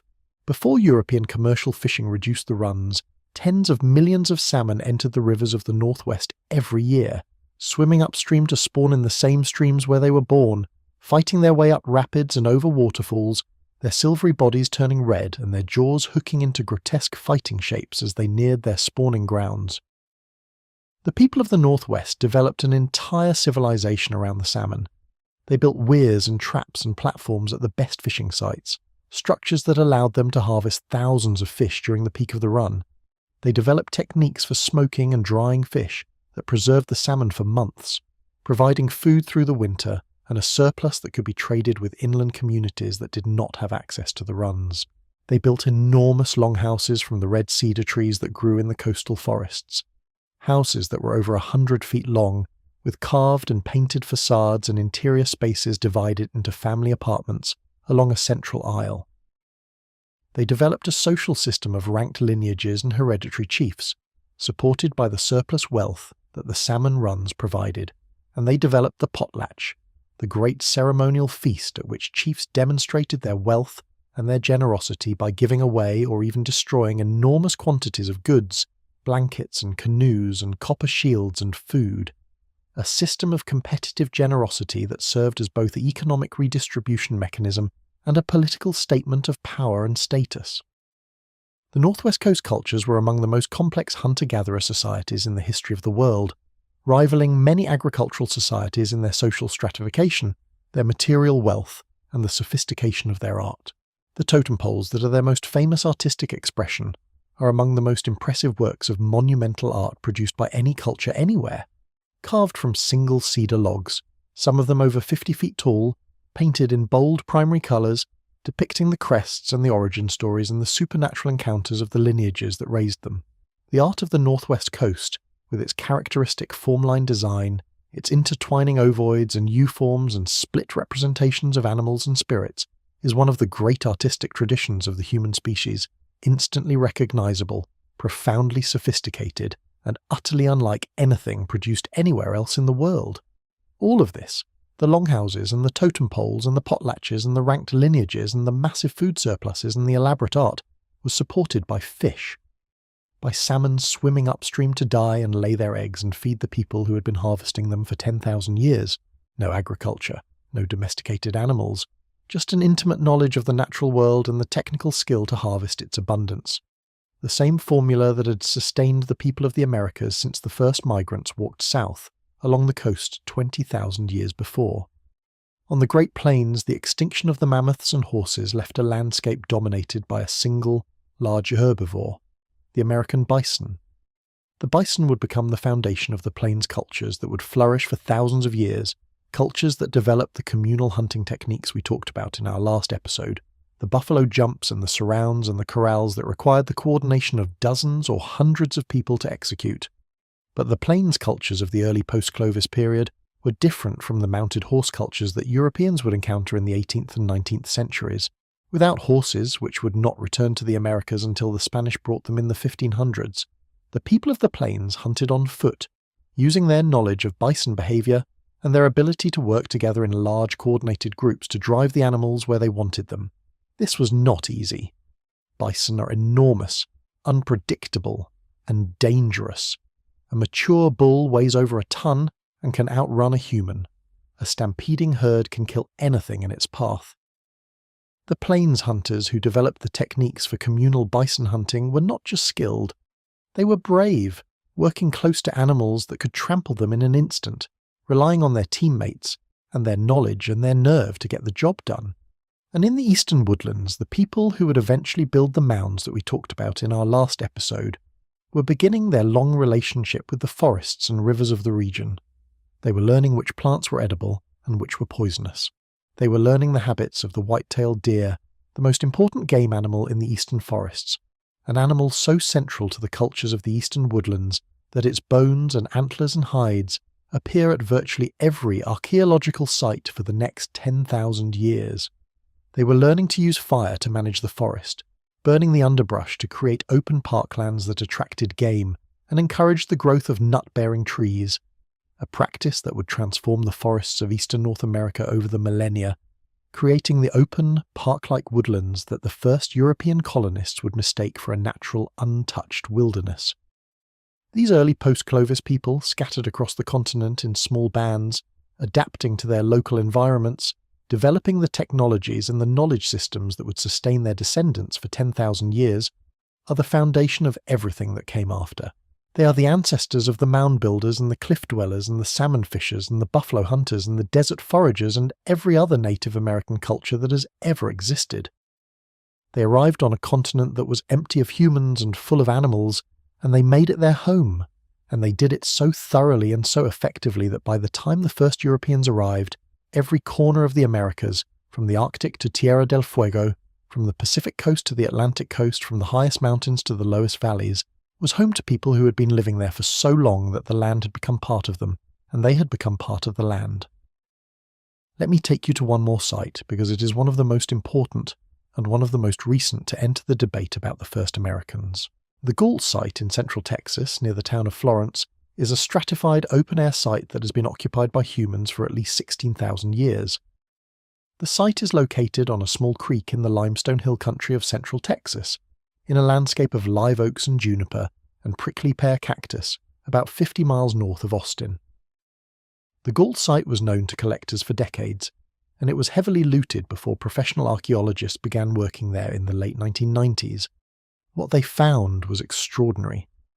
Beneath the well-known Clovis layer, which produced beautiful Clovis points and associated tools, there was an older layer, designated the older than Clovis or OTC layer, that contained stone tools of a completely different character. The OTC tools include small stemmed points, thin blades, scrapers, and other implements that bear no resemblance to Clovis technology. They are dated by optically stimulated luminescence to between 16,000 and 20,000 years ago, making them among the oldest stone tools in the Americas. The Gault site is important because it demonstrates, in a single stratified sequence, that pre-Clovis people were living in Texas thousands of years before the Clovis culture appeared. The OTC tools are not proto-Clovis. They are a completely different tradition, made by people who were doing things their own way, long before the Clovis innovation swept across the continent. This pattern, pre-Clovis diversity followed by Clovis uniformity, followed by post-Clovis diversity, tells us something fundamental about the human history of the Americas. The first Americans were not a single group with a single culture. They were multiple groups, arriving at different times, and possibly by different routes, each bringing their own tool-making traditions and their own ways of living. The Clovis culture was a later development, an innovation that spread across an already populated continent, adopted by some groups and ignored by others, a chapter in the story of the Americas rather than its beginning. And here is something that should keep you awake at night, or rather, since this is a sleep channel, something that should fill your dreams with wonder. If people were in Texas 16 to 20,000 years ago, and in Chile 14,800 years ago, and in New Mexico 23,000 years ago, and in the Yukon 24,000 years ago, then the initial migration into the Americas must have happened even earlier than any of these dates. These sites represent people who were already settled in, people who had already been in the Americas long enough to develop local tool traditions and spread across the continent. The actual first arrival, the moment when the first human being set foot on American soil, must have happened years or centuries or millennia before the oldest known site. We do not have that site. We may never have it. It is probably underwater, or buried or eroded, or in a place that no archaeologist has thought to look yet. The story of the first Americans is a story with a missing first chapter, and the search for that chapter is one of the most exciting ongoing projects in all of archaeology. Now let me shift to something that ties all of this together, something that only became possible in the last few decades, the genetic revolution. Ancient DNA analysis has transformed our understanding of the first Americans in ways that would have seemed like science fiction just 30 years ago. By extracting and sequencing DNA from ancient bones, teeth, and other preserved tissues, geneticists can now trace the ancestry of ancient individuals, determine their relationships to modern populations, and reconstruct the movements and mixtures of populations across thousands of years. The genetic story of the first Americans is complex, but its broad outlines are becoming clear. All Native American populations descend from a single founding population that diverged from East Asian populations roughly 25,000 to 30,000 years ago. This founding population, the ancestral Native Americans, lived in Beringia for several thousand years, before splitting into at least two major branches, sometimes called the northern and southern branches, or the ancient Beringians and the ancestral Native Americans proper. The ancient Beringians are represented by a single known individual, the Upward Sun River Child, an infant found buried at a site in Alaska that dates to approximately 11,500 years ago. The DNA of this child shows that she belonged to a population that diverged from the ancestors of all other known Native Americans while still in Beringia, before the southern migration began. Her population may represent the people who stayed behind in Beringia while others moved south, the remnants of the bridge people who chose not to leave or who were unable to leave. The ancestral Native Americans proper, the ones who moved south, split into at least two major groups. One group gave rise to the indigenous peoples of North America and the Amazon. The other group gave rise to the indigenous peoples of Central America and the Andes. But within these broad groupings there is enormous genetic diversity, reflecting tens of thousands of years of population movement, admixture, isolation, and diversification across two continents and every conceivable environment. One of the most surprising genetic discoveries of recent years is evidence of a population related to Australasian peoples, the indigenous peoples of Australia and Melanesia, in the DNA of some South American populations. This Australasian signal, sometimes called population Y, is found in the DNA of some Amazonian indigenous groups and in the ancient DNA of some South American remains, but it is absent from North American populations and from the known ancient DNA of the earliest Americans. How did Australasian ancestry get into South America? Nobody knows for certain. Some researchers believe it represents an early coastal migration from Southeast Asia that predated the main Beringian migration and left a genetic trace only in South America. Others believe it reflects an ancient and poorly understood population structure in Beringia itself, a population that carried Australasian-related ancestry and that contributed genes to some of the groups that eventually settled in South America. The mystery of population Y is one of the most intriguing puzzles in human genetics, and it serves as a reminder that the story of the first Americans is far more complicated than any simple narrative can capture. The genetic evidence also tells us something about the size of the founding population. The amount of genetic diversity in modern Native American populations is relatively low compared to African and Asian populations, which is consistent with a founding population that was small, perhaps a few thousand individuals, that went through a genetic bottleneck during the Beringian standstill.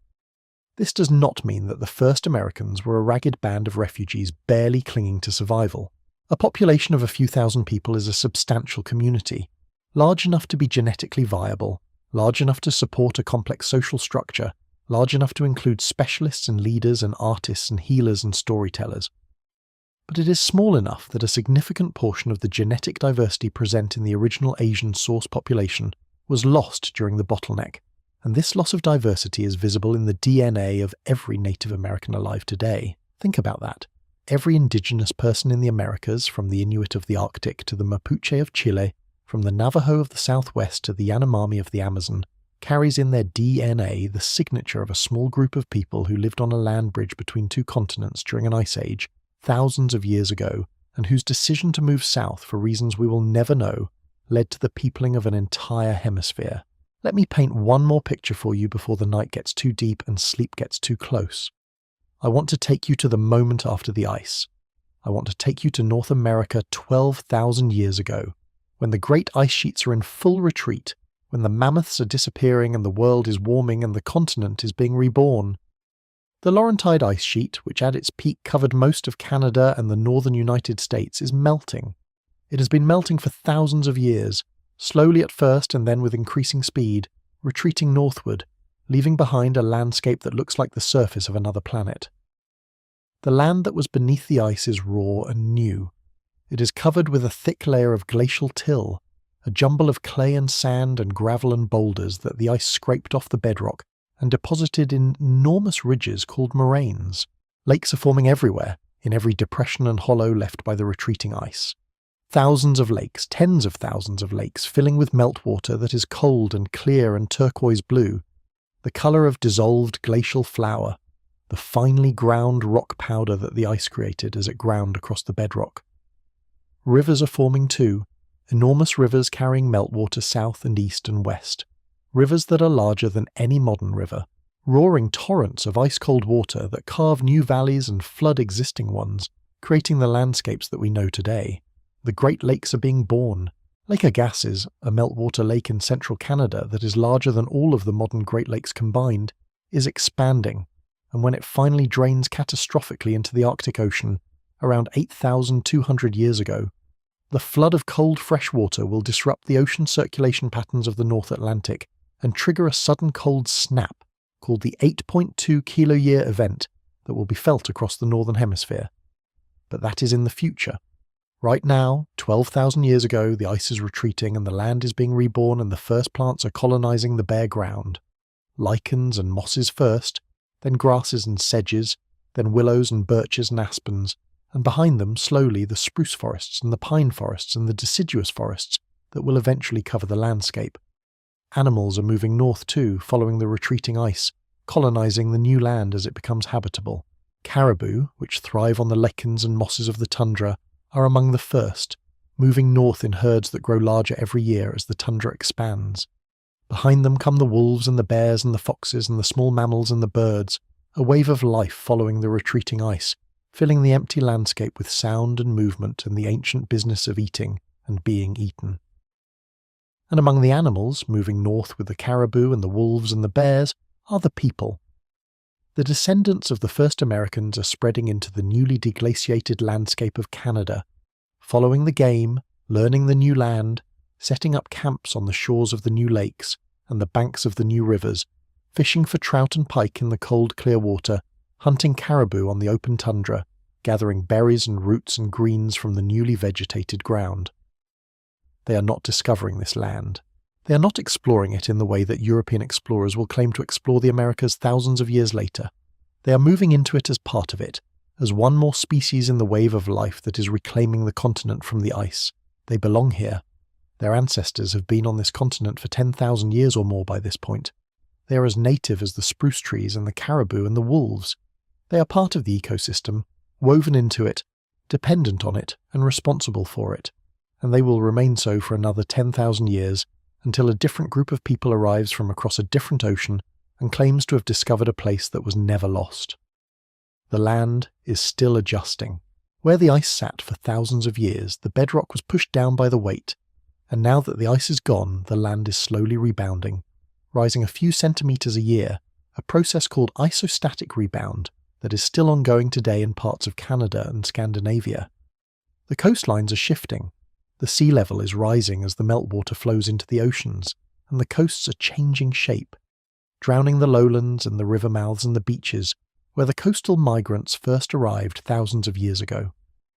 The world is in motion, literally.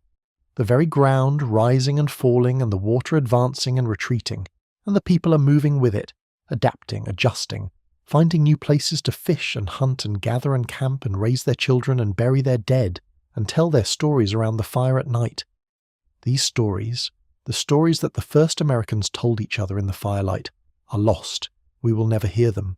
We will never know what myths they created to explain the world they lived in, what gods they prayed to, what songs they sang, what names they gave to the rivers and the mountains and the stars.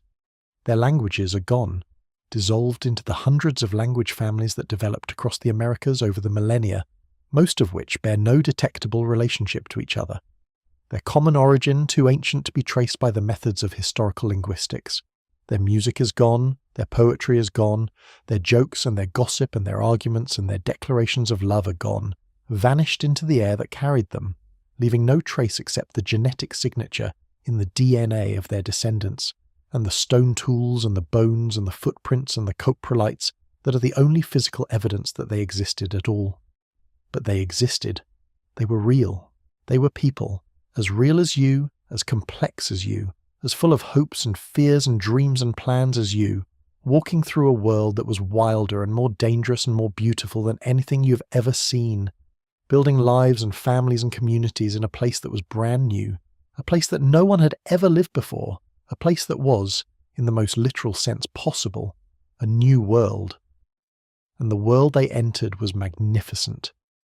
Imagine standing on a ridge in what is now Montana, 12,000 years ago, looking out over a valley that has just been released from the ice. The valley floor is a patchwork of wetlands and meadows and young willows, with a river of milky blue meltwater winding through the centre. A herd of caribou, hundreds of them, is crossing the river, their antlers rising and falling like a forest of bare branches, the water splashing white around their legs. On the far side of the valley, the mountains are still capped with glaciers, but the glaciers are smaller than they used to be, their edges dirty with moraine debris, their meltwater streams cutting channels through the newly exposed rock. The sky is enormous, bigger than any sky you have ever seen, because there are no trees tall enough to block the view, and the air is so clean that you can see for 100 miles, the distant peaks sharp and blue against the sky. Hawks are circling overhead. A grizzly bear, one of the new ones, the ones that are replacing the extinct short-faced bears, is digging for roots on the hillside below you. And the air smells of wet earth, and snowmelt and new grass and the faint sweetness of wildflowers, the smell of a world being born. You have come a long way to stand here. Your ancestors walked out of Africa 100,000 years ago. They crossed the deserts and mountains and forests of Asia. They lived on the frozen steppe of Siberia. They crossed the land bridge to a new continent. They followed the coast south through ice and fog and storm. They spread across a hemisphere, from the Arctic to the tropics, from the Pacific to the Atlantic. And now you are here, standing on this ridge, watching the caribou cross the river, breathing the air of a world that is waking up from an ice age, and you do not know any of this history because it is your history, and you are living it, and it will not become history until someone 10,000 years from now digs up your stone tools and your fire pit and your caribou bones and tries to piece together who you were and what you did and why you came to this particular ridge, in this particular valley, in this particular corner of a continent that your species had never seen until your grandparents' grandparents' grandparents' grandparents were born. You are the first American, and you do not know it, because you're simply a person, living your life in a world that is new and vast and full of things to eat and places to go and stories to tell. The night is getting deeper now. The sights and the dates and the names are starting to blur together. Meadowcroft and Monteverde and Paisley Caves and White Sands and Bluefish Caves and Galt and Clovis and Beringia.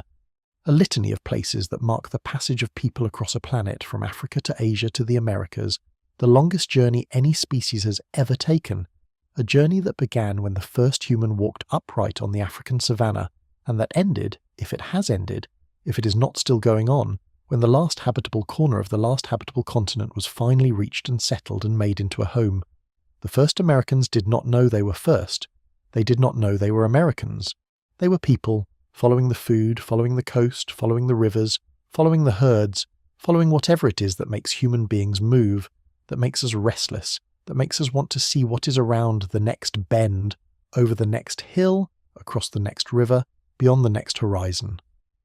They were driven by the same curiosity and the same restlessness that drives you, that drives all of us, the fundamental human inability to stay put, to be satisfied with what we know, to accept that the world ends at the edge of our vision. The world does not end at the edge of your vision. It goes on and on and on, and the first Americans knew this in their bones, because they walked farther than anyone had ever walked before, across a land bridge that no longer exists, along a coast that is now underwater, into a continent that is so large and so varied and so beautiful that it took them thousands of years to fill it. And when they were done, every river had a name, every mountain had a story, every valley had a people, and the world that had been empty was full, and the story of the Americas had begun. Let that story carry you into sleep. Let the ice melt and the land rise and the rivers form and the forests grow, and the animals return and the people follow, generation after generation, walking south and east and west into a world that is always new, always unfolding, always offering something around the next bend that is worth getting up for in the morning. The ice is melting, the land is rising, the rivers are running, and the people are here, and they have been here for a very long time, longer than anyone told you, longer than the textbooks said, longer than the theories predicted, here since before the ice melted, here since before the corridors opened, here since the land bridge was still a land, here since the stars wheeled overhead in a sky that no human had ever looked up at from this side of the world. They looked up, they saw the stars, they gave them names that we will never know, and they lay down just like you at the end of a long day of walking and hunting and gathering and living, and they closed their eyes, just like you, and they slept just like you, under the same stars, on the same continent, on the same spinning planet that is carrying you through the darkness right now. Rest now. The journey is over, at least for tonight. The ice is quiet. The mammoths are sleeping, the great woolly shapes standing still in the darkness of the steppe, their breath making clouds of steam in the freezing air. The coastline is quiet, the waves lapping gently against rocks that no human hand has touched. The footprints at White Sands are covered in sand, hidden, waiting to be found in 23,000 years by people who will be astonished that anyone was here so early, so long ago, in a world so different from their own. The stone tools at Meadowcroft are buried under layers of ashen soil, sealed in their rock shelter, patient. The coprolites at Paisley Caves are drying in the desert air, preserving their precious cargo of DNA for 14,000 years, waiting for a scientist with a lab and a question, and the determination to answer it. Everything is waiting. Everything is patient. The continent is patient, holding its secrets beneath the soil and the water and the ice, revealing them slowly, one site at a time, one discovery at a time, one radiocarbon date at a time, letting us piece together, fragment by fragment, the story of how we got here, the story of the longest journey, the story of the first Americans, and now you are here too, lying in the dark, breathing slowly, your body heavy, your mind drifting, and you are part of this story too, because you are here, on this continent, under these stars, breathing this air, a descendant, if not genetically then spiritually, of every person who has ever walked this land and called it home. The continent remembers all of them. The continent remembers you. Close your eyes. The ice is melting, the land is rising, the rivers are running, the stars are turning. And somewhere, on a coast that no longer exists, in a time so remote that it feels like a dream, a small group of people in a skin boat rounds a rocky headland and sees, for the first time, a beach that no human has ever touched. And they pull their boat onto the sand, and they step out, and they look around, and they are home. And so are you. If you have enjoyed this journey into the deep past of the Americas, you can gently tap like. You can leave a comment and tell me where you are tonight, what time it is, how far you are from the nearest Ice Age site, and whether you have ever picked up a stone and wondered if someone shaped it 10,000 years ago. If you want to walk with us regularly into these stories about the world that was here before ours, you can subscribe. And if you feel moved to support the channel in a deeper way, there is the option to join as a member. But truly, being here, listening, resting, drifting towards sleep on a continent that has been carrying human beings for longer than anyone imagined, that is already enough. Sleep well. The ice is quiet now. The land is warm. The rivers are still. And the first Americans, whoever they were, wherever they came from, however they got here, are sleeping too, somewhere deep in the earth of this continent, their bones and their tools and their footprints and their DNA woven into the fabric of a land that has been home to human beings for at least 23,000 years and counting. The stars are the same stars, the continent is the same continent, and the silence, the deep, patient silence of a land that has seen ice ages come and go, and people arrive and flourish and build and dream and sleep and wake and sleep again. That silence is here, now, tonight, all around you, holding you, carrying you, the way the continent has always carried its people, gently, patiently, into the darkness and through the darkness and out the other side, into morning, into the light, into another day, on the oldest journey the world has ever known.